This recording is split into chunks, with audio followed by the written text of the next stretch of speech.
بسم الله الرحمن الرحيم الحمد لله رب العالمين والصلاة والسلام على سيدنا ومولانا محمد وعلى آل سيدنا ومولانا محمد وبارك وسلم.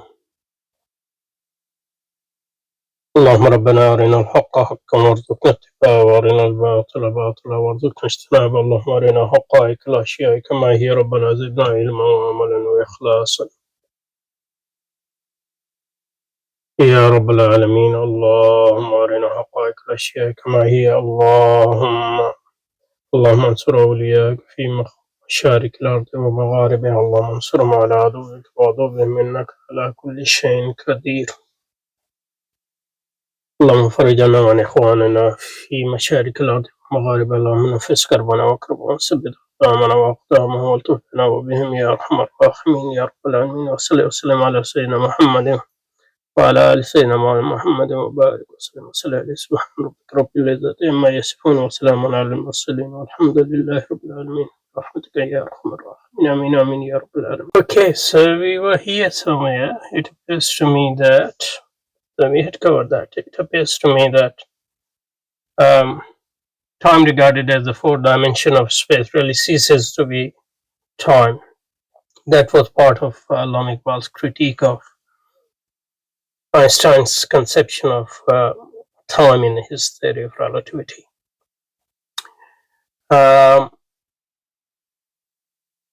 he goes on to a modern Russian writer, Ouspensky, in his book called Tertium Organum, conceived the fourth dimension, that is time, to be the movement of three-dimensional figure in a direction not contained in itself.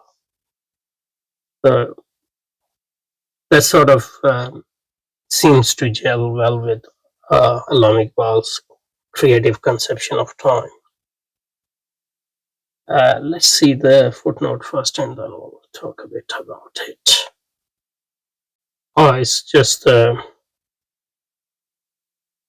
reference to the page number. Anyway, let's talk about the writer Ouspensky and his book just a bit. Ouspensky was, I think for our purpose, he's not important as such, but he was a Russian writer.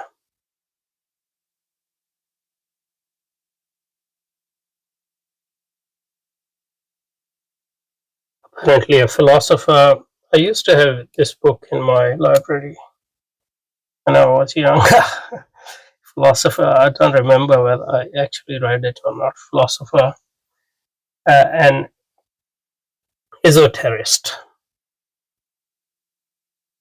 I think that's the correct reference to him, the esoterist.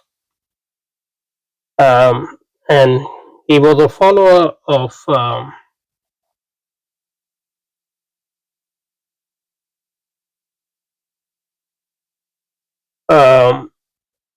Greek Armenian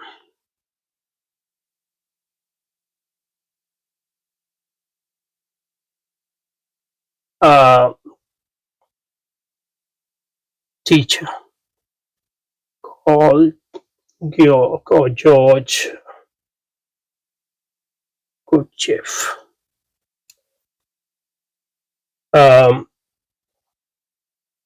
then he sort of popularized his ideas. He went to England and the United States. I'm talking about Ouspensky. And he was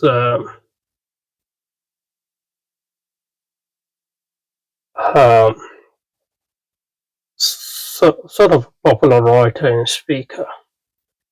And since he was in England, not sure when he was in England, but they must be famous enough in England for, or around the world, for Allama Iqbal to pick up his book. But Allama Iqbal's, one thing we should remember, Allama Iqbal is dealing with the West, the modern West. which is powerful.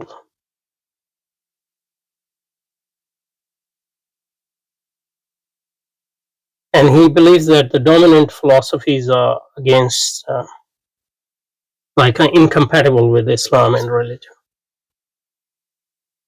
So, but he doesn't totally reject the West, because he thinks that modern Western philosophy, for two reasons, he doesn't reject. One is that they are dominant. So if they are dominant, there must be some truth to it. And especially, when he believes that the Western thought, science, and philosophy is the source of their imperial dominance of the Muslim lands. So power is very important, Iqbal, despite everything.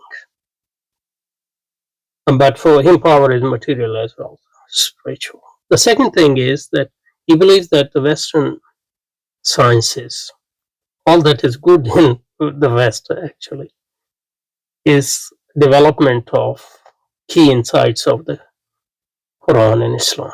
So for these two reasons, although he rejects the dominant trends in Western philosophy and science, which he thinks because it is materialistic. He doesn't reject material as such, matter as such, but materialism he does reject. And they are, ethically, not on the straight path. But he believes that in the West there is another tradition which is not materialistic and which is spiritual. So he's looking for a reinterpretation of the Western tradition in a way that it becomes compatible with Islam. And for that he goes, and you see he looks at the figures which go against the current, go against the interpretation. So that's why he was looking at Einstein. That's why he goes to Nietzsche and other and Bergson. So these are figures within the Western philosophy and science, but which are giving it a new dimension, and who are critiquing. So Bergson critiques materialism, Nietzsche critiques a narrow conception of rationality, and Einstein, as Alam Iqbal said, that he does away with the notion of the substance, etc. It is in this context that we should see his reference to Ouspensky and his book. What was the book called? Whatever it was called, we'll go back to that. Okay. Now a little bit in this context about his book, Tertium Organum. The organum reminds us of Aristotle's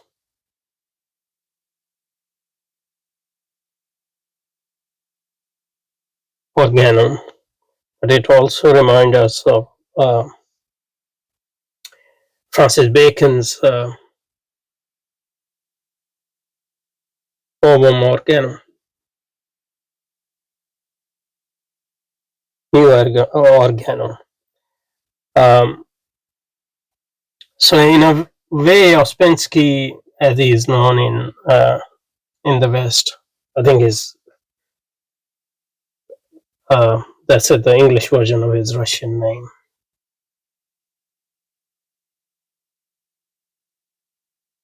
So that suggests that Ouspensky in this book is going beyond Aristotle and Bacon to a higher form of logic or mode of thought, without rejecting those, obviously, beyond the classical, that is the Greek,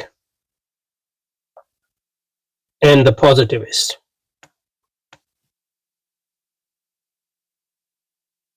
Method. So a method which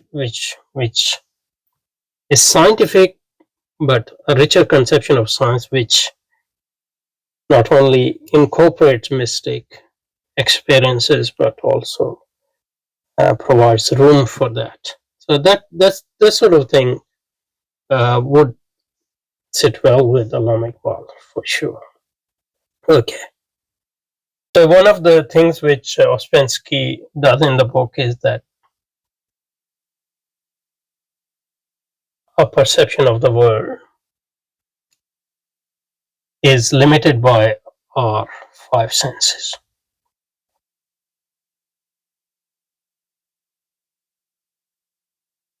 And our three-dimensional consciousness. And obviously, this is sort of critique of positivism, because positivism asserts that within these are not limitations. We can, that's all there is to, and on base of these five senses and our reason, we are able to uh, arrive at the truth and reality. Not only scientific truth, but metaphysical truth compatible with, or metaphysical or non-metaphysical truth compatible with science. Uh, so in Ouspensky's book, you have exploration of higher consciousness, or what he called cosmic consciousness. And he believes that cosmic consciousness is not something which is enigmatic. I mean, it might seem enigmatic to us, but it's something as normal as other things. It's just that because of the dominance of materialism, we have forgotten it, and we can actually develop this cosmic consciousness. And if we develop cosmic consciousness, then with the help of only then we can develop a full comprehensive view of the world, which is true. And this reminds us of Islamic Iqbal's insistence on intuition, for example, which goes beyond ordinary scientific, positivistic, even non-positivistic methods. And what Islamic Iqbal is saying, not just that positivistic or general scientific methods are limited, but they are lacking. So it's not just the addition, but and probably Ouspensky is doing similar sort of thing, but in different contexts, etc. What you need to do is, in view of cosmic consciousness, and by developing it, you will also revise and revision our ordinary five sense and three-dimensional experience as well. I think these are two things which seems to me, obviously in that book there's much more, there are many more things discussed, but these two things seems relevant to Islamic Iqbal. Okay, let's go back to the text.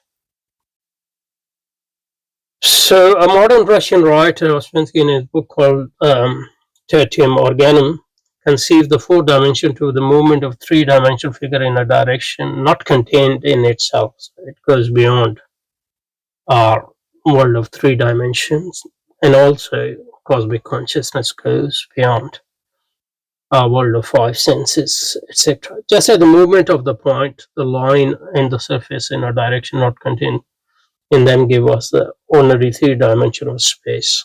In the same way, the movement of three-dimensional figure is in a direction not contained in it, so must give us the fourth dimension of space.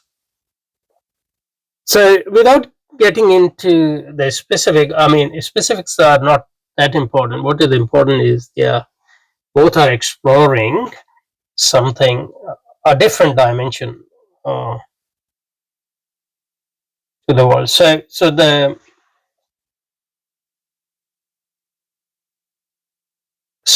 the world or the cosmos is more than what science can, or modern science, or specific methods within modern science can offer us.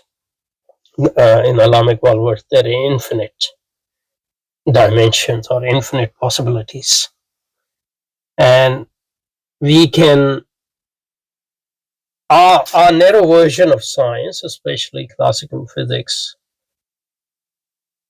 sort of foreclose those dimensions. So we need to reopen them without abandoning science and all that. That's basically Allama Iqbal's vision, and that's why he brings in Ouspensky and Bexa and all these people here. Okay, I think we'll stop here and we'll continue from here, inshallah. Subhanakallahumma wa bihamdika nashhadu an la ilaha illa anta nastaghfiruka wa natubu ilayk. وصلى وسلم على سيدنا ومولانا محمد وعلى آل سيدنا ومولانا محمد وبارك وسلم عليه. سبحان رب العزة عما يصفون وسلام على المرسلين والحمد لله رب العالمين برحمتك يا أرحم الراحمين. آمين آمين.